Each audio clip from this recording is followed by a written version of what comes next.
Isang nation builder ang nais ng Pangulo na maging susunod na leader ng bansa.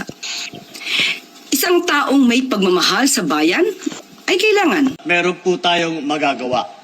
Imbis na bumaha tuwing tag-ulan, ang gagawin natin ay iipunin natin ang tubig para mapakinabangan sa panahon ng tagtuyot.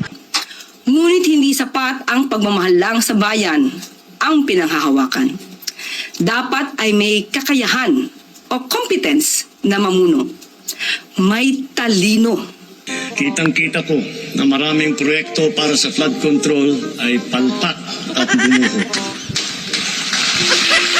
At yung iba, guni-guni lang. At may kapasidad na ayusin ang problema sa edukasyon para magkaroon ng sapat na kaalaman at skills ang ating mga kababayan. 2,000 silid-aralan ang nabuksan na. Hihigitan pa natin ito dahil talagang nakakaawa ang ating mga mag-aaral.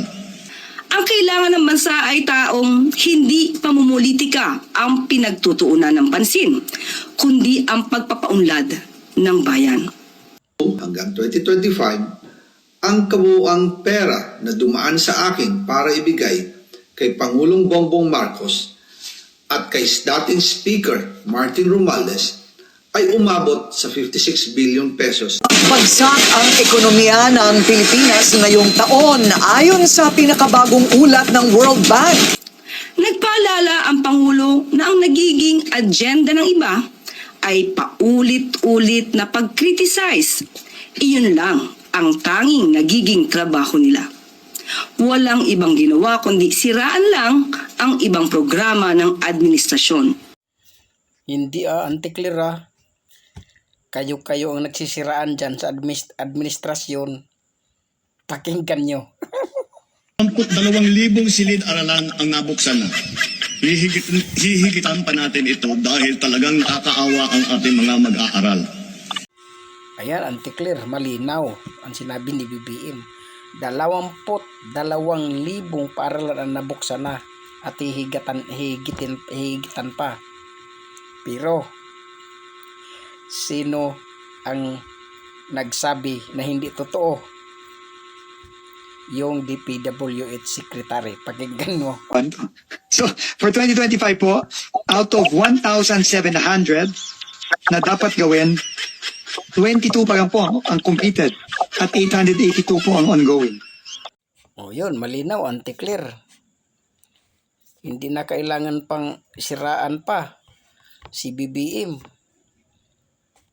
ng ibang tao, kundi siya na mismo ang sumira sa kanyang sarili at napatunayan ni DPWH Secretary Vince Dizon. Di ba?